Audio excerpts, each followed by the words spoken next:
Alrighty guys, I'm back. 2 hours later. I was not supposed to take this long, but it is what it is. Okay, let's get the next wing glued on here. Make sure there's no material. Whoops. Okay, not starting this off very good at all. Make sure there's no material that's going to get stuck between where I need to glue. I'm trying to do this on the table. I usually put it between my legs because the other wing is obviously facing down, so it gets a little bit tricky when you're trying to glue something like this. Oh, see, I knew it. I knew that was going to happen. It is starting to kick already. Hurry up, Kyle. There we go.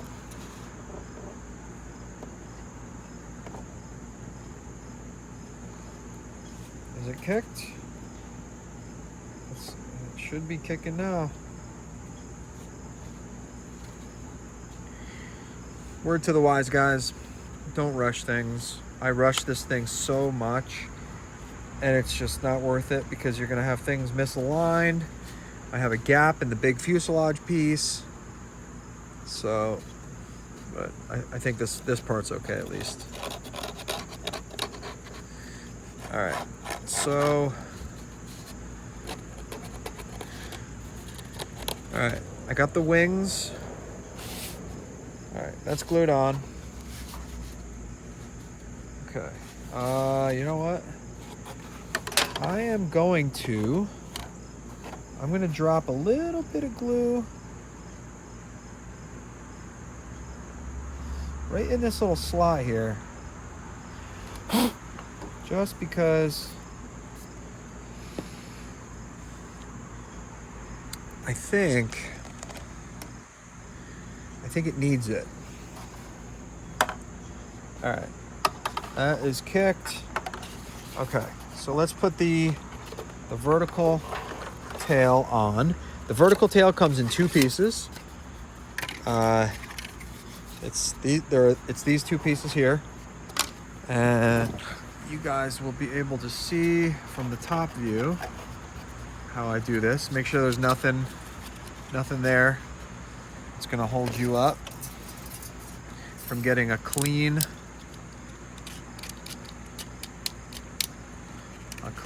bond between the 2 parts.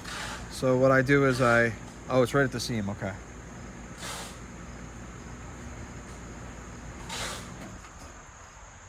All right.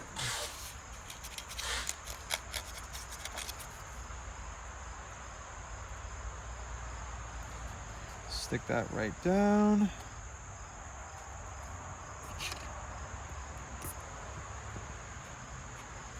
Give it a spray. Now looking at the other piece, trying to see. Sorry, I'm holding my breath right now, kind of.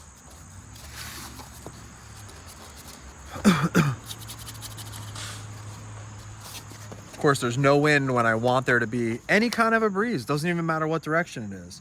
Just to take my kicker away from my lungs. And of course, there is not any wind at all. So it just stays around my face so that I can't breathe. All right. Oh, that's not even kicked. All right.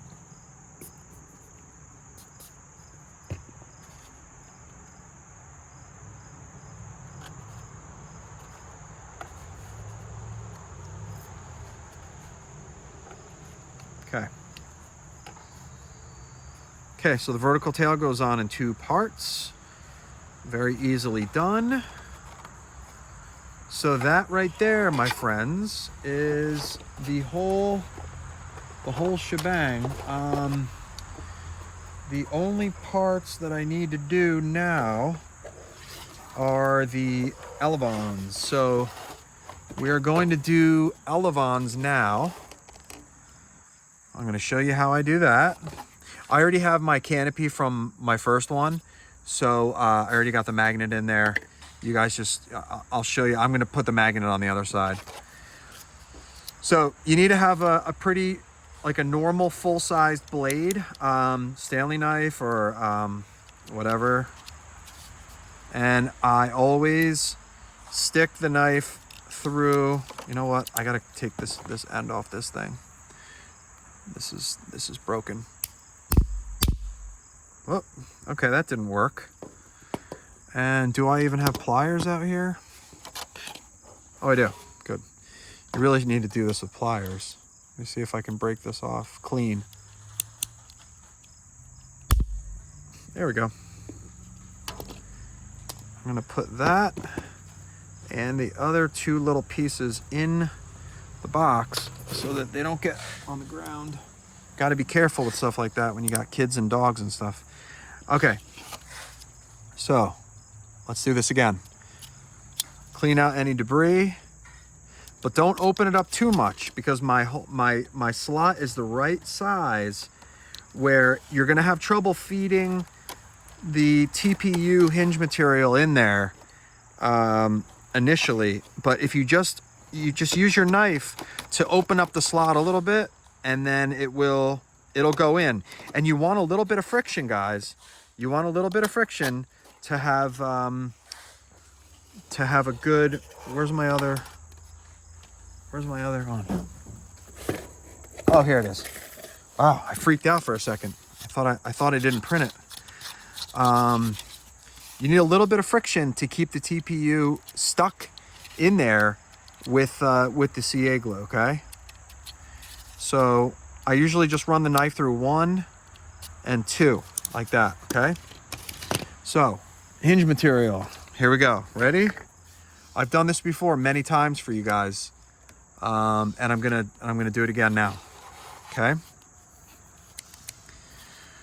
I usually do 1/2 inch, 3/4 inch slits or pieces.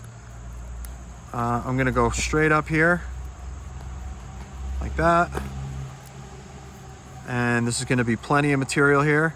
So there's 1, there's 2, there's 3, there's 4. Okay, save the rest. So we got our 4 pieces here, okay? I don't know why I do this. I always start with the left one. No clue why. I just do it. I'm not gonna test fit anything. So you always do a dry fit. So put a little bead like that on there, hold it downwards. Okay, and then you put the corner in, and then I slide it back and forth until it kind of hits the bottom. Keep it in the middle of the slot. There you go. That's done. Do the same thing with this one. All right. All right, make it run downhill into the slot. Right there.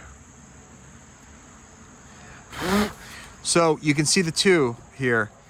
This one is probably a little too long, but I'm gonna do the other while I'm waiting. I'm just gonna prop that up there. Shove it down as far as it'll go. You don't need a lot to get it to seed into the wing. So, all right, that's good. Got that one. And then this one here, 1 bead is fine. And then let it drip in. And it'll kind of like, ooh, my finger got stuck. Okay, there we go. All right, so there you go. They're my hinges. So let this one dry. This one's already kicked, I'm sure. For some reason, they kick so fast.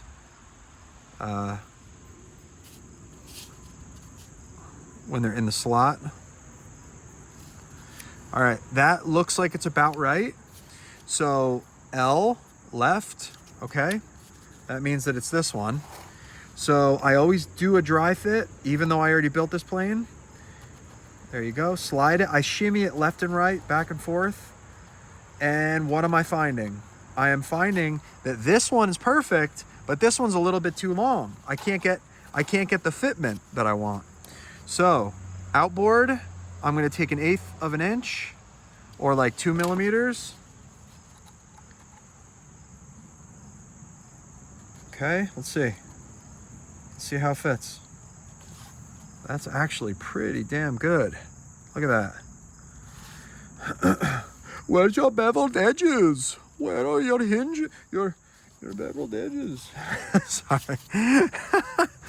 Everybody hates on me. I can promise you, the benefit of having a beveled edge is going to be so little, and the print frustrations are going to be so great. I don't want the hassle of all the emails. Look, perfect. So just hold it kind of in place. Make sure you can get this like 45 degree. You want to get 45 degrees of throw upward. The downward I could care less about. I want to get 45 up because that is what you need when you flare when you land, or if you want to do cobra maneuvers. You need 45 degrees. All right, we're good with that. Now I'm going to do my, I'm going to do the other side here. Okay, let's do our dry fit. Dry fit here. I feel much better now than I did before. I had a severe headache on part 1. Okay, so I'm close here. I am not close here. So I'm gonna take a decent amount off of this one. And I'm gonna take a little tiny bit off of this one. I think it's just that one corner that was sticking up. I'm gonna re-dry fit this to see if it's good. And are we good? Yes, we are. And that is actually the fitment that I want. I got it actually perfect. So a bead right there. Hold it downhill until you're ready to slip it in the slot. Slip it in the slot and then give it a shimmy left and right, left and right. And then hold it 45. And then we're good. Look, perfect. Look at that. Hold it 45. It takes a little bit of practice to learn how to do this, guys. You just don't want to get glue on your edge and then hold it up here and then get it stuck. So just make sure that you're just pushing it in, and you basically learn, like I have this set at like 25 millimeters, sometimes 23, sometimes 22, depending on the plane, and 20 millimeters on this side. So like basically when you make your hinge material, your TPU, the size that I did, about that big, it's gonna hit the edge. So you want to trim it and hit the edge so that you get perfect fitment. Like this is like perfect fitment. This is never ever gonna break. It's never gonna break. So very, very, very, very strong. All right, so we're gonna do, while we're at it, let's do the canopy. All right. We're gonna do the canopy part here. Put everything inside because you don't want wires and stuff hitting, getting glued on. So here's my trick. Pro tip of the day. And I can't remember if I've ever, all right, these stupid push rods are starting to really make me upset. Here's the pro tip of the day, all right? So find your corresponding magnet size, which is this one here. Okay. Oh, sorry. I didn't even know where I was. Throw it on there. Now you got your magnet here sitting on here, just stuck. Okay. Leave it stuck there because you want to know that this is the side that's going to hit the glue side, right? So I'm going to leave this here like this. I am going to drop a drop of glue, maybe 2 drops, right in there. I'm gonna go take my canopy, remove this magnet, okay, and then flip it on its head right there, okay? There you go. Squish it around a little bit and center it. I use tiny little magnets on this because I did not want to weigh it down in the front. Anything north of the CG on this plane keep it as light as AF, okay? You want to keep it super, super light. I'm not exaggerating. You got to keep everything north of this lightweight. All right? So just so we're clear, guys, 3% grid, somebody's calling me. 3% grid, 3% grid, 3% grid. You can even get away with 2% if you want. If you want to run 2, that's fine. These parts are not going to get mangled. You might want 3% grid on this one just because you want this to hold up. 3% grid, okay? 3% grid. So everything north of the CG, you got to keep the front end lightweight so you don't have an issue. Okay, now I'm going to explain to you how we do the first fitment of the canopy. All right, let's come down here so you guys can see. So this canopy was on my old one, but it's you know, the same size as the new one. It's gonna take, when you first fit your canopies on my designs, I purposely leave a 1 millimeter gap around everything. You're gonna be like, oh my God, Kyle, your design sucks, it's not fitting. But then you go like this, you wiggle it, wiggle it, wiggle it. You actually wanna have a tight fit, okay? Wiggle it, wiggle it, wiggle it left, wiggle it right, wiggle it left. Now, oh my God, look at that, it's fitting. It's a tight fit, what do you know? And your magnet holds it in perfectly. Look at that fitment, it's perfect. It's fantastic, all right, good. So now you have a form-fitting canopy. So what I'm gonna do now is I'm gonna power this thing up to verify my my servo situation. Why is that one doing that? That is really weird. Oh, probably because I put it down on the ground. So I'm going to fire this thing up and get the servo centered so that I can do the push rods and the control horns, which I have lost both of them. I have lost both of you've got to be kidding me. And they were my last 2. Oh no, here they are. They're little. These things work great and they're super strong, guys. So definitely print these off in TPU, in PLA Plus if you can. Left, right, up, down. Left, right, up, down. There you go, cool. Okay, so guys, I leave it on. I leave it plugged in when I do this for a number of reasons. I've had servos sit down and move a little bit, and that's not ideal when you're trying to line everything up. So I'm gonna show you guys how I do this right now. Okay, so the way I do it is I put the control horn on. I've had good success with this plane. So the F-16 XL, most of my planes, I would probably run the second one from the top, unless you're like a crazy pilot that wants ultimate throw, you can go lower.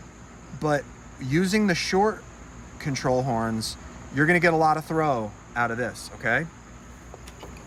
Now, what I've been doing recently is I take these little cheap pliers from Harbor Freight. I use one side. This is gonna be my divot tool, okay? This is my divot maker. So what I do is I line up this where I want it. Okay, let me get you in a little closer, okay? I line this up where I want it, okay? You guys can't see what I'm doing. I line it up exactly where I want it, all right? You line it up, and then you hold the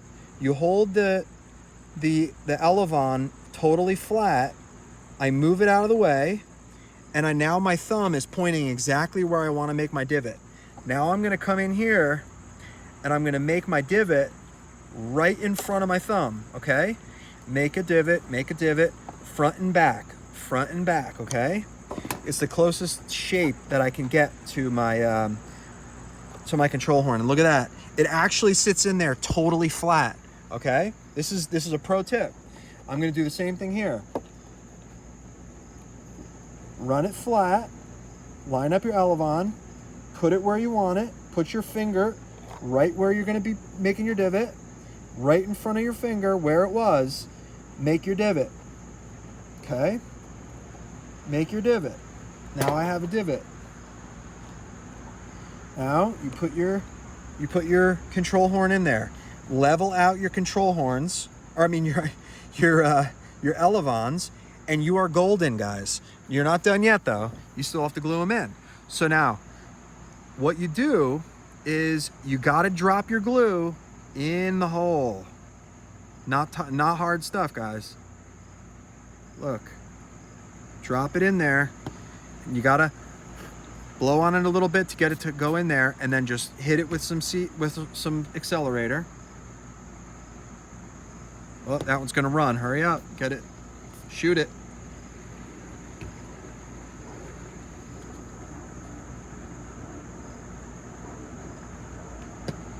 There we go. So hit it with the accelerator, keep it lined up, and you guys are gonna have ultimate alignment. Perfect alignment. Should be kicked. Rock solid. Rock solid. Cool. We're done. We're literally done. All right. We're not quite done. I want to figure out the weight distribution right now. Oh, I can actually show you. I don't think I've ever done Velcro with you guys. It's super difficult. I'm in a little bit of a mood. I am sorry about that. Okay. So let's test out my my throws real quick. Ready? Look at that. Look at that perfection. Look at those horrible gaps. Those gaps right there. It must hurt my movement of my Elevons while I'm flying. It has to hurt it, right? No. Okay. I'm telling you, I'm in a mood. I'm going to piss off some people today. Okay. So this is all you really need. I know the battery, it's pretty hard to get a good balance with your battery. So what I'm going to do here is I'm going to stuff my ESC. Now watch this carefully, guys. Up in here, there is a tunnel, and there is a mouth to the tunnel right here, and then it tapers. I want you guys to shove the ESC into the tunnel, okay? It's like the thing we used to say when we were kids. Drive the bus into the tunnel, all right? And then you're gonna put your receiver, you're gonna stick your receiver back as far as you can get it. All right, keep shoving that.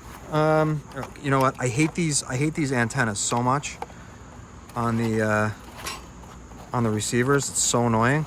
And if you have a micro receiver, guys, it's gonna help you on this particular plane, because it's gonna help you get your battery back as far as possible. So now you want to take your Velcro, get your Velcro stuck a little past the inside here. All right, there you go. Stick your Velcro down. Stick the Velcro. And let's shove everything back, and let's see what kind of weight distribution we got on the new version. Okay, this is not unreasonable to have your 1300 right here, so that's good. Okay, now the ESC, at least the ESC is up in here. So it's back about a quarter of an inch, so half an inch from where it was. And let's see what we got. Yep, we're balanced exactly where you should be, which is about a half an inch to an inch forward of the bumps, okay? I am going to try to find a friend or somebody with Blender somebody that knows how to modify an STL, to modify that for me. But this is pretty good. This is balancing exactly where we wanted it to. And just to show you guys, ready to rock and roll, let me go. I'm gonna go grab the scale real quick to show you guys before I end the video. So I'll be back in like 2 seconds.